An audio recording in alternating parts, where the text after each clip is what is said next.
আসসালামু আলাইকুম। এক বুলেটে নিহত 2 ইসরায়েলি সেনা। দুর্ধর্ষ অভিযানের ভিডিওতে আতঙ্কিত ইসরায়েল আর্মি। ফিলিস্তিনকে স্বাধীন রাষ্ট্র হিসেবে ঘোষণা নরওয়ে, স্পেন, আয়ারল্যান্ডের। দিশেহারা নেতানিয়াহু সরকার। 5 ইসরায়েলি নারী সেনাকে জিম্মি করার ভিডিও প্রকাশ, তোলপাড় ইসরায়েল জুড়ে। লেবানন, ইরাক, ইয়েমেন থেকে একযোগে হামলা ইসরায়েলে। বিডিভিউজ ইনফোটেইনমেন্টে স্বাগত জানাচ্ছি আমি তাসনিম হোসাইন। আজ জানাবো প্রতিরক্ষা সংক্রান্ত গুরুত্বপূর্ণ কিছু খবর। হামাস যোদ্ধাদের এক বুলেটে নিহত হয়েছে 2 ইসরায়েলি সেনা। বুধবার গাজার বেইত হানুনে ঘটে দুর্ধর্ষ অভিযানের এই ঘটনা। এক বুলেটে নিহত 2 ইসরায়েলি সেনাকে হত্যার ভিডিও প্রকাশ করেছে হামাসের আল কাসাম ব্রিগেড। ভিডিওতে দেখা যায় গাজার বেইত হানুনে একটি বেড়ার পাশে দাঁড়িয়ে আছে কয়েকজন ইসরায়েলি সেনার একটি দল। এদের মধ্যে 2 জন সেনা ছিল এক লাইনে দাঁড়ানো, একজনের সামনে আরেকজন। এ সময় কাসাম ব্রিগেডসের একজন স্নাইপার এই 2 সেনাকে লক্ষ্য করে পেছন থেকে গুলি করে। সাথে সাথে মাটিতে লুটিয়ে পড়ে 2 সেনা। এ সময় অন্য কয়েকজন সেনা সাথে সাথে সেখান থেকে পালিয়ে যায়, কিন্তু মাটিতে লুটিয়ে পড়া 2 সেনার সহায়তায় রয়ে যায় 3 সেনা। কাসাম ব্রিগেড স্নাইপার যোদ্ধা এ সময় দেরি না করে তাদের মধ্যে আরও একজনকে টার্গেট করে গুলি ছোড়ে এবং সেও সাথে সাথে মাটিতে লুটিয়ে পড়ে ছটফট করতে থাকে। তখন প্রাণ বাঁচাতে অন্যান্য সেনারা তাদের ফেলে দ্রুত সেখান থেকে পালিয়ে যায়। বুধবারের এই অভিযানের ভিডিওতে হিমশীতল আতঙ্ক ছড়িয়ে পড়েছে ইসরায়েল আর্মির মধ্যে। কাসাম ব্রিগেডের বিবৃতিতে বলা হয়েছে, গাজার দক্ষিণে রাফায় বুধবার তারা আল ইয়াসিন 105 অ্যান্টি ট্যাঙ্ক মিসাইল হামলার মাধ্যমে ধ্বংস করেছে একটি মার্কাভা মেইন ব্যাটল ট্যাঙ্ক। এছাড়া একই এলাকায় কাসাম ব্রিগেডের হামলায় নিহত হয়েছে 2 ইসরায়েলি সেনা। অপরদিকে গাজার উত্তরে জাবালিয়া এলাকায় ইসরায়েলি একটি সেনাদলের উপর বোমা হামলা চালিয়েছে কাসাম ব্রিগেডের সেনারা। এ সময় হামলায় নিহত হয়েছে অনেক ইসরায়েলি সেনা।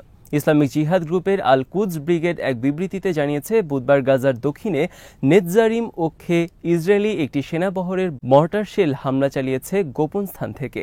এছাড়া জাবালিয়া উদ্বাস্তু শিবির এলাকায় আল কুদস যৌথ অপারেশন পরিচালনা করে আল আকসা মার্টার ব্রিগেডের সাথে। বর্তমানে ইসরায়েল আর্মির সাথে কাসাম ব্রিগেডের তীব্র যুদ্ধ চলছে উত্তর গাজার জাবালিয়া এবং দক্ষিণে রাফার বিভিন্ন রাস্তায়। অপরদিকে ইসরায়েল আর্মি বুধবার প্রবেশ করেছে রাফার আরও অভ্যন্তরে নিবিড় জনবসতিপূর্ণ বিভিন্ন এলাকায়। নিবিড় জনবসতিপূর্ণ এলাকায় ইসরায়েলি আর্মির প্রবেশের ফলে বিভিন্ন সংস্থার পক্ষ থেকে উদ্বেগ প্রকাশ করা হয়েছে বেসামরিক ফিলিস্তিনিদের হত্যা এবং নারীদের ধর্ষণের বিষয়। বার্তা সংস্থা রয়টার্সের খবরে বলা হয়েছে, রাফার আরও পূর্বে মিশর সীমান্তে ট্যাঙ্ক নিয়ে অবস্থান করছে ইসরায়েল আর্মি। প্রত্যক্ষদর্শী ফিলিস্তিনিরা জানিয়েছেন, ইসরায়েল আর্মি রাতভর গোলাগুলি করছে বেসামরিক এলাকায়। ড্রোন, হেলিকপ্টার, যুদ্ধবিমান, ট্যাঙ্ক সহ সবকিছু থেকে সারা রাত তারা গোলা বর্ষণ আর বোমা হামলা করে চলছে। এদিকে বুধ ও বৃহস্পতিবার ইসরায়েলের ওপর একযোগে হামলা চালিয়েছে লেবানন, ইরাক ও ইয়েমেনের ইরানপন্থী হুথি মিলিশিয়া বাহিনী। ইয়েমেনের হুথি আর্মি বুধবার কয়েক দফা ড্রোন হামলা চালিয়েছে লোহিত সাগরের যুক্তরাষ্ট্র রণতরী লক্ষ্য করে।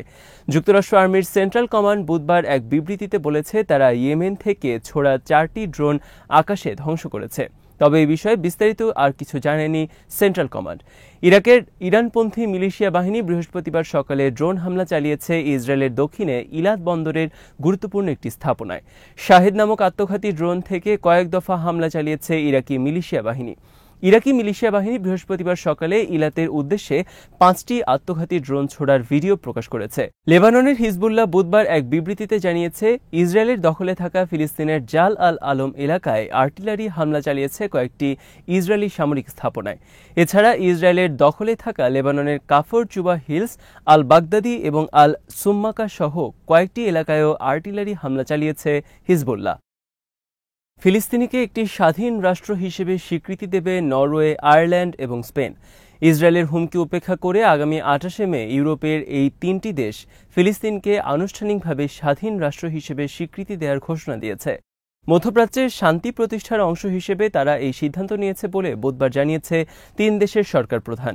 3 দেশের এই ঘোষণায় দিশেহারা হয়ে পড়েছে অবৈধ রাষ্ট্র ইসরায়েলের প্রধানমন্ত্রী নেতানিয়াহু। ঘোষণার পরপরই 3 দেশের রাষ্ট্রদূতকে তলব করেছে তেল আবিব। নরওয়ের প্রধানমন্ত্রী জোনাস গাহর স্টোর বুধবার বলেন, ইসরায়েলের জন্য সবচেয়ে ভালো পথ হচ্ছে 2 রাষ্ট্র সমাধান এবং সে কারণে আমরা ফিলিস্তিনকে একটি স্বাধীন রাষ্ট্র হিসেবে স্বীকৃতি দেব। ফিলিস্তিনকে স্বাধীন রাষ্ট্র হিসেবে মেনে না নেওয়া পর্যন্ত মধ্যপ্রাচ্যে শান্তি আসতে পারে না। আয়ারল্যান্ডের প্রধানমন্ত্রী সাইমন হ্যারিস এবং স্পেনের প্রধানমন্ত্রী পেদ্রো স্যানচেজও বুধবার একই ঘোষণা দেন। ফিলিস্তিনকে স্বাধীন রাষ্ট্র হিসেবে ঘোষণা উপলক্ষে নরওয়ের প্রধানমন্ত্রী জোনাস গাহর সংবাদ সম্মেলনে আয়োজন করেন বুধবার। অপরদিকে স্পেনের প্রধানমন্ত্রী পেদ্রো সানচেজ বুধবার সংসদে এই ঘোষণা দেন, যা ব্যাপকভাবে সমর্থন করেন সংসদ সদস্যরা। নরওয়ের প্রধানমন্ত্রী সংবাদ সম্মেলনে বলেন, আমি আশা করি আরও অনেক দেশ আমাদের সাথে যোগ দেবে। স্পেনের প্রধানমন্ত্রী সানচেজ সংসদে তার ঘোষণায় ইসরায়েলের প্রধানমন্ত্রী নেতানিয়াহুকে অভিযুক্ত করেন দুই রাষ্ট্র সমাধানকে বিপদগ্রস্ত করার জন্য। আমরা আশা করি পশ্চিমের আরও দেশ আমাদের সাথে যোগ দিলে গাজায় যুদ্ধবিরতির পক্ষে একটি জোরালো চাপ সৃষ্টি হবে। আয়ারল্যান্ডের প্রধানমন্ত্রী সাইমন হ্যারিস বলেন, দুই রাষ্ট্র সমাধানই কেবল পারে প্রজন্মের পর প্রজন্ম সন্ত্রাস, প্রতিশোধ আর ঘৃণার আগুন বন্ধ করতে।